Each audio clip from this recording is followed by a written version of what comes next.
Bismillahirrahmanirrahim. Assalamualaikum warahmatullahi wabarakatuh.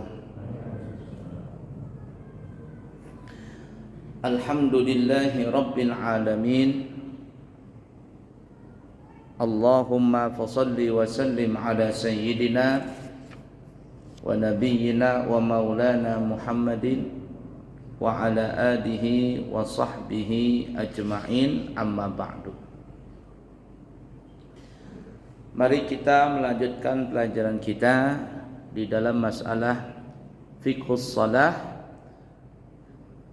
ilmu fikih yang berkaitan dengan masalah salat.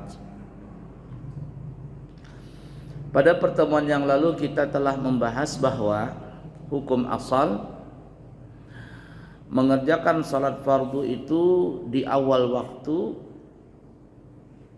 itu lebih afdal daripada salat di pertengahan, apalagi di akhir waktu. Hadis-hadisnya kita sudah sebutkan banyak sekali. Salah satunya yang kita sebutkan pada pertemuan yang lalu adalah hadis riwayat Imam Tirmidzi. Nabi kita Muhammad sallallahu alaihi wasallam bersabda, afdalul a'mali as-salatu fi awwali waqtiha. Sebaik-baik ibadah, amalan ibadah adalah mengerjakan salat di awal waktu.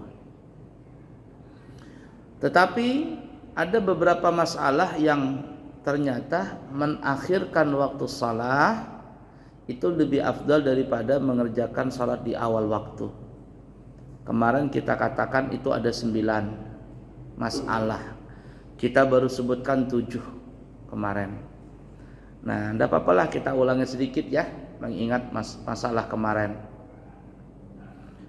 Yang kemarin ya kita sebutkan kemarin itu ada 7 baru ya, totalnya ada 9. Yang pertama kemarin adalah kita sebutkan kalau kita sholat di awal waktu dengan bertayamum, tapi kalau menunda waktu kita dengan berwudu. Umpama nggak ada air kan ya, nggak ada air.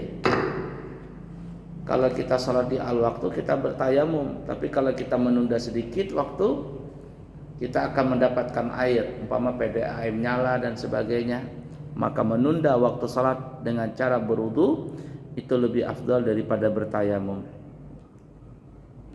Kemudian kita sebutkan juga kemarin yang kedua adalah kalau kita sholat di awal waktu dengan sendiri, tapi kalau kita menunda waktu kita berjamaah, maka lebih afdal kita menunda waktu tapi kita berjamaah daripada kita sholat di al waktu tapi sendiri. Kemudian yang ketiga adalah kalau kita sholat di al waktu dalam keadaan marah, lagi kesel gitu kan ya, kita bawa sholat tapi dengan perasaan kesel, lagi marah, lagi jengkel, maka lebih afdal kita menunda waktu salat sampai kita punya hati tenang.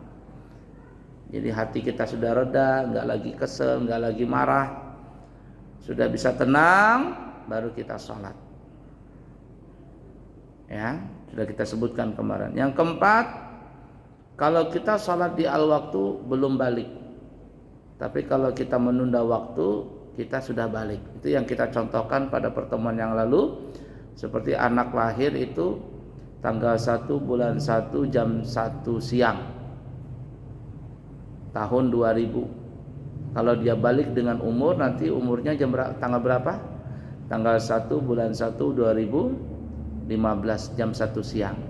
Kalau dia salatnya di awal waktu, dia belum balik. Tapi kalau dia salatnya umpama jam 1 siang, dia sudah balik. Maka lebih afdal dia mengerjakan salat zuhur itu jam 1 siang daripada dia salat zuhurnya jam setengah 12 atau jam setengah 1. Tertunda sedikit itu lebih afdal. Karena kenapa? Karena dia mengerjakannya balik. Yang keenam, salat kalau mengantuk. Kalau kita salat di awal waktu sambil mengantuk, maka lebih afdal kita tidur dulu sebentar sampai hilang kantuk kita, baru kita sholat. Tapi ini sewaktu-waktu aja, jangan sudah rutinan. Pokoknya kalau subuh pasti mengantuk. itu bukan penyakit, itu bukan bukan unsur kesengajaan, memang sudah rutinan penyakit itu. Di pesantren itu ada santri itu kalau sholat subuh pasti mengantuk. Kamu nih tidur malam berapa jam sudah, siang berapa jam masih aja mengantuk. Itu kan penyakit itu, penyakit. 6 ya. Kemudian yang ketujuh, jika pada awal waktu dalam keadaan merawat orang sakit, maka sunnah ditunda sholatnya pada akhir waktu. Ini contohnya perawat, dokter, atau kita ya. Kita punya anak sakit umpama, dia kata orang Banjar Pak, mengerayau, abah, abah, atau mama, mama, minta ditemenin nih, ya. Atau orang tua kita lagi sakit minta ditemenin. Atau yang paling masuk akal adalah seperti dokter, suster, pas mau sholat tiba-tiba ada pasien mau mati sudah. Kata dokter, aku sholat dulu ya. Mati penyanyi pasiennya. Entar dulu, tolong dulu dia itu. Ya, ditolong dulu sebentar. Nah, kalau sudah tenang baru dia sholat. Lebih afdal dia menunda sholat daripada dia meninggalkan orang yang sedang kondisi sakit itu. Kemudian yang kedelapan, jika di awal waktu itu cuaca sangat panas, maka sunnah ditunda salatnya pada akhir waktu. Ini zaman dulu ya, kalau zaman sekarang nggak berlaku lagi. Apalagi di Masjid Madinatul Iman, Madinatul Iman, enaknya sudah masjidnya pakai AC. Jadi nggak berlaku lagi nih. Kalau dulu ya zaman dulu karena nggak ada AC, rumahnya jauh dari masjid dan sebagainya dan seterusnya. Nah sekarang nggak berlaku lagi. Nah, sekarang di Mekah kan musim panas ya, Mekah Madinah musim panas sampai 45 derajat katanya. Itu nggak apa-apa, biasa saja. Tapi kalau sudah masuk hotel dingin sudah. Apalagi mandi pakai air dingin, dingin sudah, menggigil. Terus terang saya kalau disuruh pilih ya di Timur Tengah itu enakan musim dingin nggak, enakan musim panas. Kalau disuruh pilih ya maunya jangan musim panas, jangan musim dingin. Kayak di Indonesia saja, tapi nggak mungkin lah. Nah, tapi kalau disuruh pilih antara musim dingin dan musim panas, terus terang saya lebih memilih musim panas daripada musim dingin. Karena kenapa? Karena kalau musim panas itu kita panas cuma keluar saja, keluar hotel, keluar masjid panas, berjalan panas. Tapi kalau sudah masuk hotel pakai AC semuanya.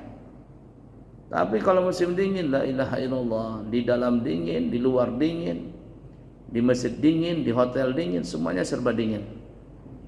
Yang paling repot kalau musim dingin ini setempat bekami. Ya, baru masuk masjid, ya selesai salam, assalamualaikum, assalamualaikum, kata imam, langsung cepat-cepat lari keluar. Itu pasti penuh tuh WC di Masjid Haram atau Masjid Nabawi itu. Kenapa? Orang pada kedinginan mau kencing semua. Nah, ala kulli hal ya. Nah, jadi musim panas ini menunda sholat pada saat cuaca panas ini kayaknya nggak berlaku lagi. Ini berlaku zaman dulu, tapi kalau sekarang kayaknya nggak lagi. Yang kesembilan, dan yang banyak terjadi nih. Jika pada awal waktu terjadi kebakaran atau merawat jenazah atau yang sifatnya sosial, sosial atau menolong masyarakat, ya paling enak ya pemadam kebakaran begitu.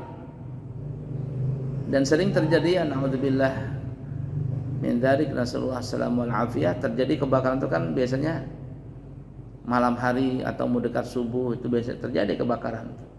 Naudzubillah min dzalik, nasallallahu alaihi wal afiyah. Nah umpama ya terjadi kebakaran jam 4 subuh, ditelepon pemadam, datanglah pemadam. Waktu itu adzan subuh, Allahu Akbar, Allahu Akbar. Kata petugas pemadam, nanti dulu ya, aku mau sholat dulu. Dilemparin orang, jangan, padamkan dulu api itu, selesaikan tugasnya dia. Nah itu ya. Atau tim SAR nolong orang kebanjiran, apa saja lah ya. Apalagi sholat jenazah, merawat jenazah. Ini sering terjadi ya, pas orang umpama gini ya, sholat jenazah umpama jam 10 atau jam 11. Nah, kan, kemudian dikuburkan sebelum zuhur. Sekalinya pas dikuburkan tuh orang adzan zuhur. Artinya pas mau dikubur nih, atau jenazah sudah dikubur, sudah sampai di kuburan, adzan zuhur. Bagaimana ini? Selesaikan dulu jenazah itu dikubur. Jangan ditinggal. Ayo kita sholat zuhur dulu, biar aja jenazahnya di atas kuburan itu dulu. Jangan. Kuburkan dulu sampai selesai, baru kita sholat. Saya tidak sekali dua kali menemukan kasus seperti ini. Kasus seperti ini. Dan di Banjar itu sering terjadi ya, bukan sering terjadi ya. Tidak tahu kau bisa mereka melakukan itu ya. Itu mereka sering melakukan menguburkan jenazah itu pas adzan asar. Pas adzan asar. Jadi ketika adzan asar dikubur tuh jenazah. Setelah dikubur baru sholat asar. Itu pun ada yang sholat, ada yang belakangan dan sebagainya. Itu sering terjadi seperti itu. Jadi ketika adzan asar, setelah adzan asar baru dikubur. Jadi mayit itu sudah ada di kuburan. Ya, sholat jenazah dulu, sholat jenazah, kemudian masuk adzan asar. Setelah adzan asar baru dikubur. Setelah dikubur baru baca yasin dan sebagainya, baru sholat asar. Ya ala kulli halnya seperti itu. Pokoknya intinya yang berkaitan dengan sosial, dengan kemasyarakatan, kita selesaikan dulu urusan kita dengan membantu masyarakat, terutama yang bertugas. Nah, polisi umpama di sini kan rawan macet di sini nih, simpang 3 ini. Ya, sore lah atau zuhur lah dan sebagainya. Tadi saya lewat enggak macet saya, alhamdulillah. Yang macet itu pas ditutup jalanan sana. Cuman yang di situ ngeri banget ya jalannya. Dubuk. Perasaan tambah serem jalannya. Duk. Semuanya dilandaikan lagi ini ya. Curam begini. Tuk gitu. Subuh minggu kemarin saya nggak ngelihat itu jalanan. Kan jarang lewat situ. Pas mau ceramah subuh. Dubak, tahan tuk mobil itu apa? Tahan tak. Ini kan ada lobaknya itu nah. Duk. Jalanan. Saya bilang sama istri ngeri banget jalanan situ. Tapi mungkin belum final lagi ya. Polisi jagain. Ala kulli hal. Selesaikan dulu tugas polisi sampai tuntas. Baru setelah itu dia sholat. Jangan ditinggalkan. Orang lagi rame-ramenya jalanan, jangan ditinggalkan.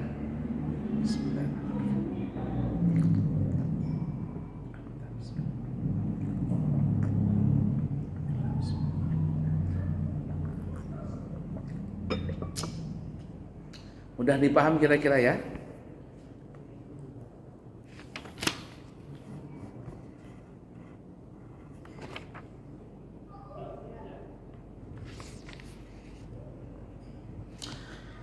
Itu 9 masalah.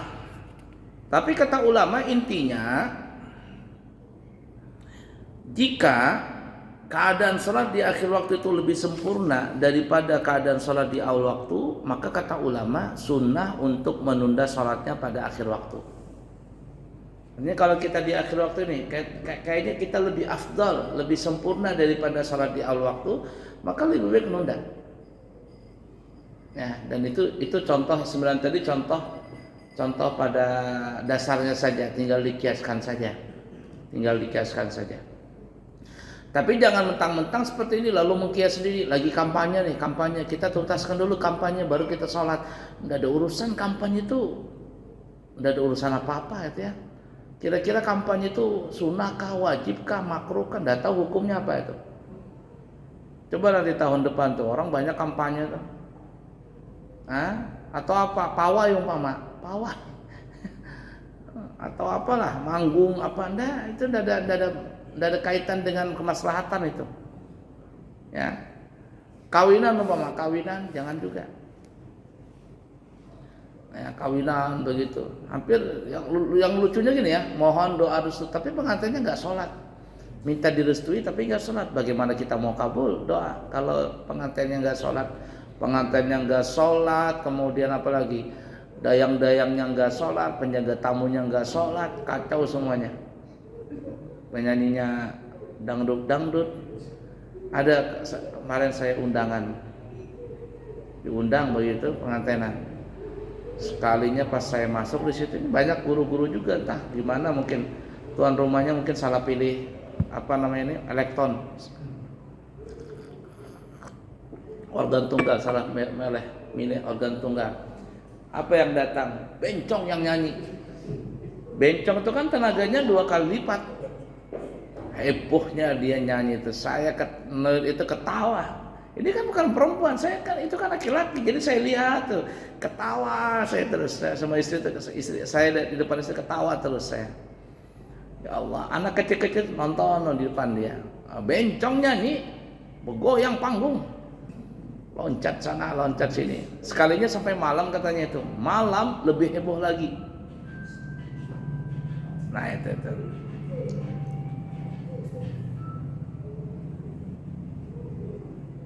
Ala kulli hal seperti itu ya.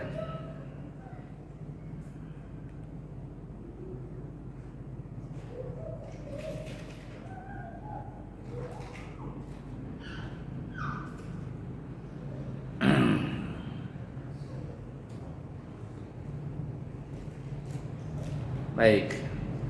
Ada pertanyaan dulu silakan sebelum kita lanjut. Ya, dia Pak Haji.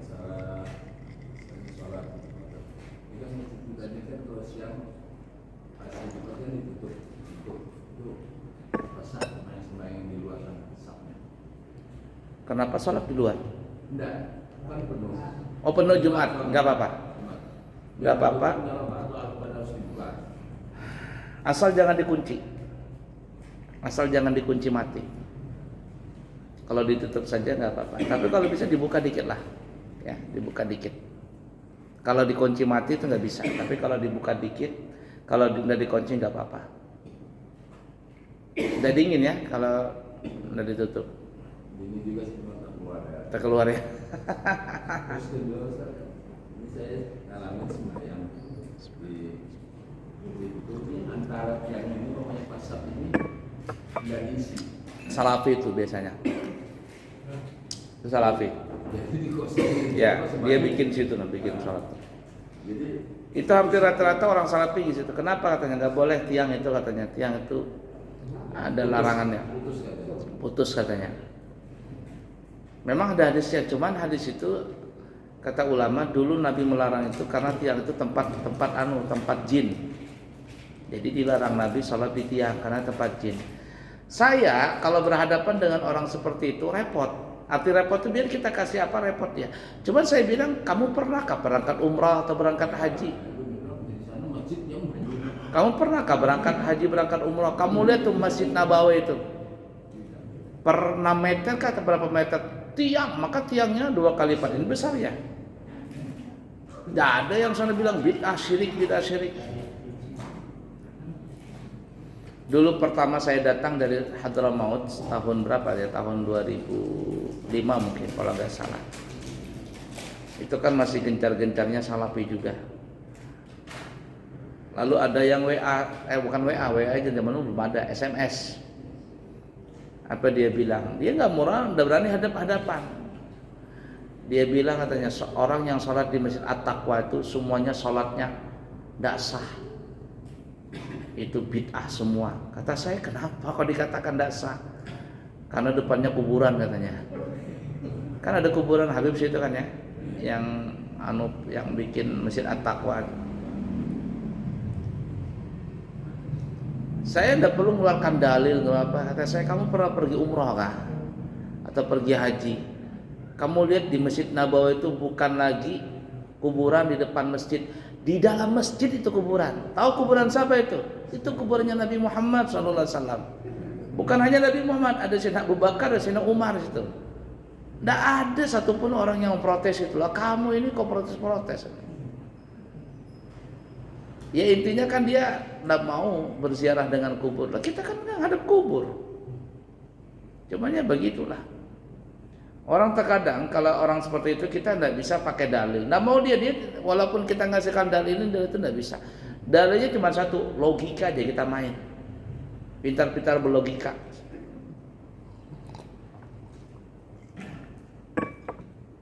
Ini kisah lah, betul atau tidaknya wallah, cuma ada kisah. Jadi waktu itu ada orang meninggal dunia.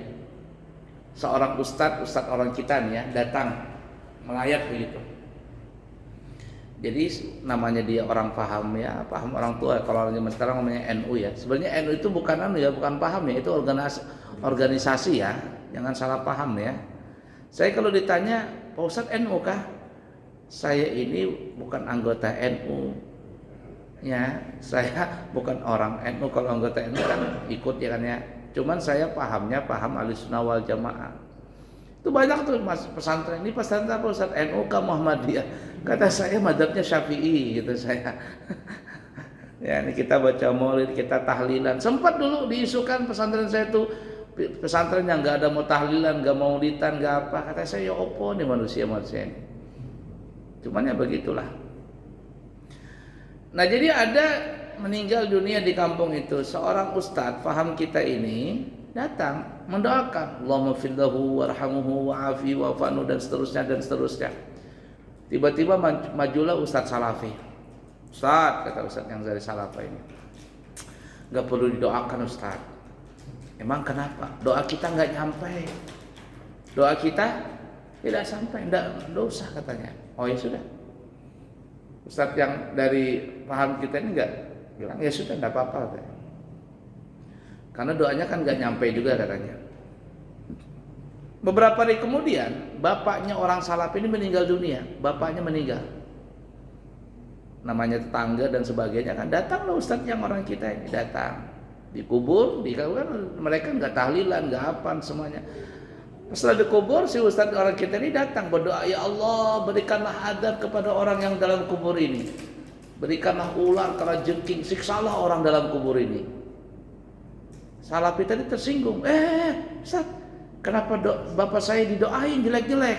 Apa kata dia? Tenang aja Ustaz, orang doa saya nggak nyampe juga kok katanya. Kalau doa yang baik nggak nyampe, begitu juga doa yang jahat kan.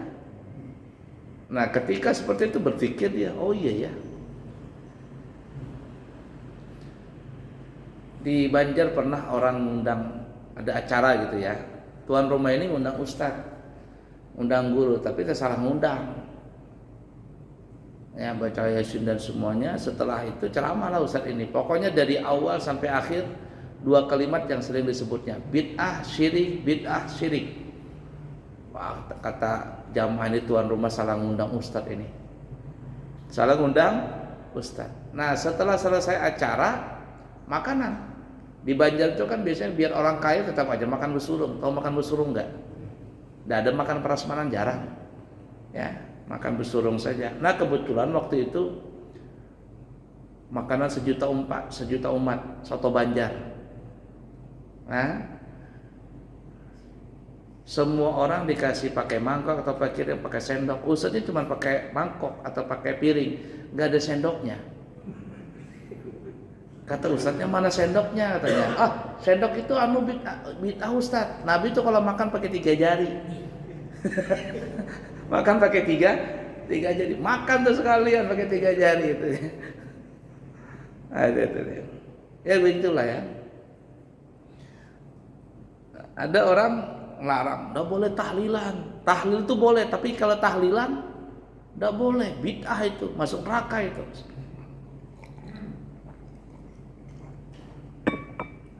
Saya pernah diundang begitu ya, salah satu perumahan, dekat sini perumahannya. Yang tuan rumah ini paham kita, sekalinya pas mau tahlilan apa semuanya, dipanggil tuan rumah sama orang-orang situ, jamaah situ kan. Saya sudah tahu ini wah Salafi ini kata saya ini. Dipanggil sama jamaah situ. Setelah selesai, datang mereka ke saya, tuan rumahnya sama yang lainnya. Pak, kita ngadakan pengajian aja ya, pengajian ceramah saja. Dosa Yasin, dosa Talak. Kata saya nggak apa-apa, santai saja. Ya, kan? Nah jadi kalau ada orang tahlilan, kalau tahlil itu boleh, kalau tahlilan nggak boleh. Kalau tahlil itu bid'ah, masuk neraka. Jadi saya tanya jawab, kalau ada orang tahlilan, la ilaha illallah la ilaha illallah, la ilaha. Tahlil kan gitu kan ya? La ilaha illallah. Sekalinya jantungnya kumat, mati dia, tak begitu. Intelijen kita tahlilan bapak-bapak ini. La ilaha illallah, la ilaha illallah, plak, jantungnya kumat mati. Kira-kira orang yang meninggal waktu tahlil itu masuk surga atau masuk neraka? Kalau dia bilang masuk neraka, bid'ah. Wah, itu tidak sesuai dengan hadis Nabi. Karena Nabi mengatakan man akhira kalamihi la ilaha illallah dakhala jannah. Siapa yang di akhir hayatnya ngucapin la ilaha illallah masuk surga. Nah, itu tuh.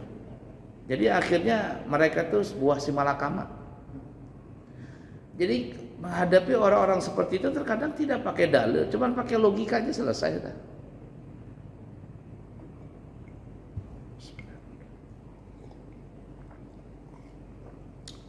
Tapi terus terang, saya ini salut dengan orang-orang seperti itu. Arti salut itu, maksud saya, mereka itu konsisten dan kompak luar biasa. Konsisten dan kompak luar biasa. Jadi di sini ada orang salatnya, goyang-goyang tangannya.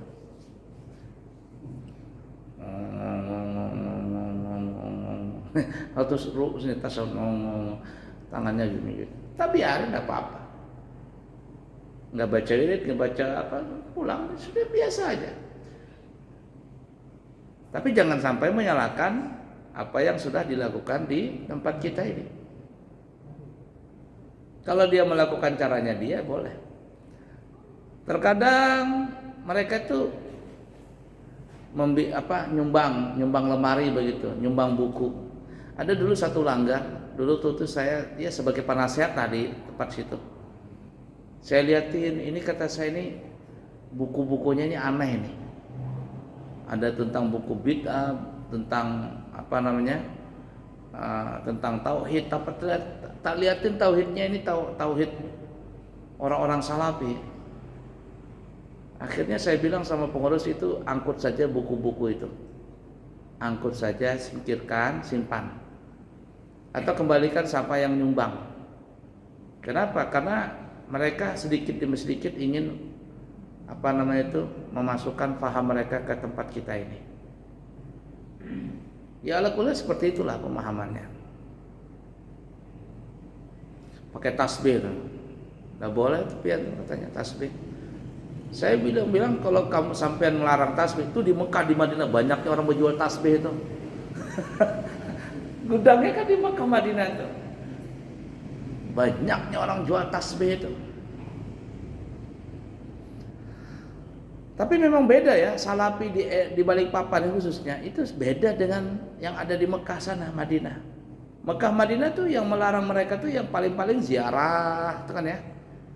Ziarah, apalagi itu ziarah yang kayak orang kita baca Yasin tahlil itu mereka larang. Tapi kalau ziarah biasa, assalamualaikum ya ahlul kubur, assalamualaikum ya darul mu'minin, itu enggak apa-apa. Makanya setiap pagi kan baqi itu dibuka. Ma'la dibuka kalau orang mau ziarah. Tapi askarnya sudah nungguin. Kalau ada yang berdiri berlama itu roh, haj, roh, jalan, pergi. Haji, jalan. Dia nyuruh kita jalan. Kita di makam Rasulullah sallallahu alaihi wasallam berziarah, jangan sampai kita angkat tangan. Dimarahin dia. Kamu doa kiblat hina. Artinya kalau mau doa ngadep kiblat, bukan ngadep ke kubur katanya. Itu dia salafi. Paling-paling yang seperti itu tabaruk ya. Yang kalau kita kan tabaruk boleh, mereka nggak mau. Kita ini kadang berlebihan juga sih. Coba itu batu ini Padang Arafah Jabal Rahmah tuh tugunya tuh sudah ndak karuan, tulisannya macam-macam situ. Ada gambar love, kasih panah begitu, namanya laki-lakinya, nama perempuannya.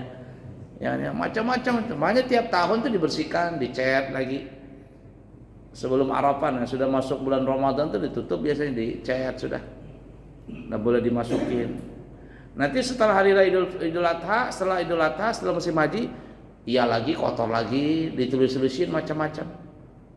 Ada yang naruh foto lah, apalah. Itu orang kita.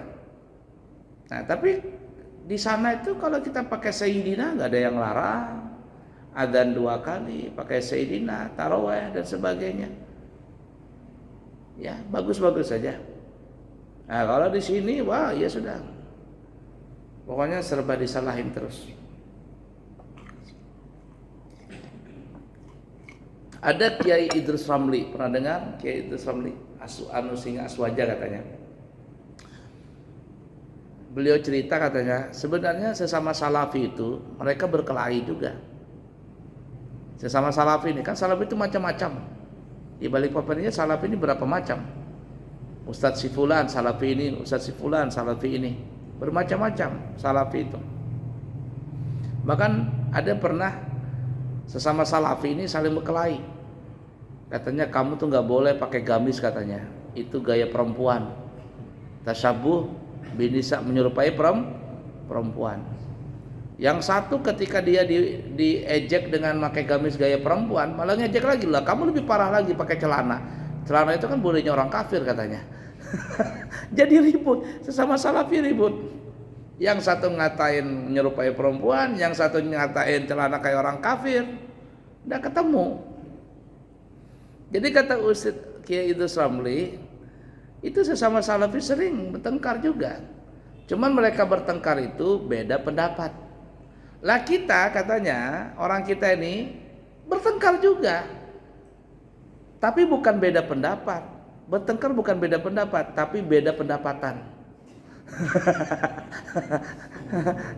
Ketika si Kiai si A rame ceramah diundang di mana-mana, Kiai B nggak rame diundang. Ah sudah, ribut sudah itu. Dia di medsos tuh. Lagi rame kan ya? Antara Kiai A dengan Kiai B, antara Habib ini dengan Kiai. Mengatakan Habib nggak asli lah, inilah. Wah rame terus itu. Padahal kalau ditanya tahlilan, yasinan, kunut, ziarah. Ngerti ziarah wali, ziarah. Cuman ya satu tadi. Beda pendapat, bukan beda pendapat, beda pendapatan itu.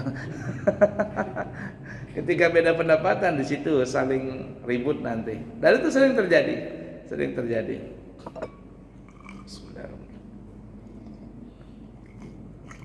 Saya ada grup di Balikpapan, grup WA. Itu banyak ustadz-ustadznya. Kumpulan salafi, ada yang HTI. Sekarang HTI udah ada, tapi ada masih orangnya ada HTI, ada Muhammadiyah, ada NU, ada yang macam-macam lah. Tapi terus terang saya enggak mau komentar yang macam-macam. Ada ngirim ini, ngirim itu, dan ini itu dikirimin. Tapi saya malas komentar. Cuman saya baca gitu, oh iya nih. Terkadang saling ribut nih, saling menghujat di situ. Cuman saya baca, saya mau keluar gak enak juga. Kenapa? Karena ya perkumpulan ustadz-ustadz. Sebalikpapan. Macam-macam di situ. Nah, tapi kita memang perlu belajar seperti itu. Untuk apa? Untuk membuka wawasan kita. Ya, membuka wawasan kita supaya kita juga tidak bisa saling langsung menyalahkan. Terus terang saya pribadi, kalau ada orang sholat goyang-goyang jarinya, biarkan saja. Ada yang begini, biarkan saja. Tidak usah repot-repot. Ya, kok toh sholatnya wudunya sama, sholatnya sama, zuhurnya juga 4 rakaat, isya 4 rakaat, subuh 2 rakaat, maghrib 3 rakaat. Adapun tata caranya itu ya biasalah. Di Mekah tuh, kalau kita lihat bermacam-macam sudah. Kalau tadi cuma tiang saja berhalangan, nah di Mekah itu bukan lagi tiang, perempuan. Di samping kanan istri kita, samping kiri istri orang sudah. Beneran itu. Ya, depan kita ini sholat di depan kita ini perempuan sekarang. Amburadul di Mekah itu. Nggak bisa diatur. Kalau diatur udah ketemu. Kalau di Madinah masih lumayan. Di Madinah itu masih bisa lumayan. Artinya masih di Madinah, dalam masjid teratur. Tapi kalau di halamannya Masjid Nabawi, sudah depan kita perempuan, belakang kita terkadang orang mana-mana. Nah kalau di Mekah nggak bisa, campur aduk semuanya sudah. Jadi kata saya bukan lagi tiang, perempuan. Baik, apalagi tadi kan? Pertanyaan tadi apa lagi? Habis ya.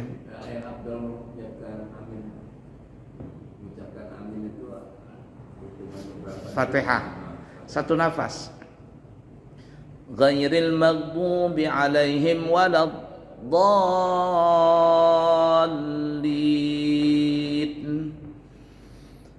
Amin. Bernapas dulu, satu napas. Tapi terkadang kita enggak, terutama anak-anak. Belum amin, belum dolin habis sudah anak-anak tuh. Waladdallin. Amin. Anak-anak tuh kalau salat Jumat tuh duluan baca amin, belakangan lagi aminnya. Amin. Amin. Amin. Anak-anak. Biasa itu. Tapi kalau kita yang mengerti, satu napas setelah sampai dhalin. Dhalin. Amin. Kalau kita tidak bisa menerapkan satu masjid, sekurang-kurangnya kita pribadi. Karena kan apalagi di masjid kita ini kan orangnya tidak tentu ini aja. Apalagi ada orang singgah atau apa, terkadang agak susah untuk dijadikan satu. Nah, mulailah dari kita sendiri dulu mengerjakan sunnah tadi. Mulai kita dari diri kita sendiri dulu. Baik, kita lanjutkan nih, waktunya dikit lagi. Ada pertanyaan lagi? 5 menit lagi.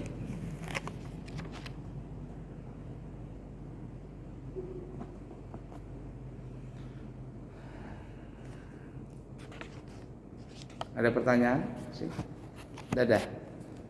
Baik, nanti kita sambung lagi ya, sisa 5 menit lagi masuk waktu Isya kurang lebih.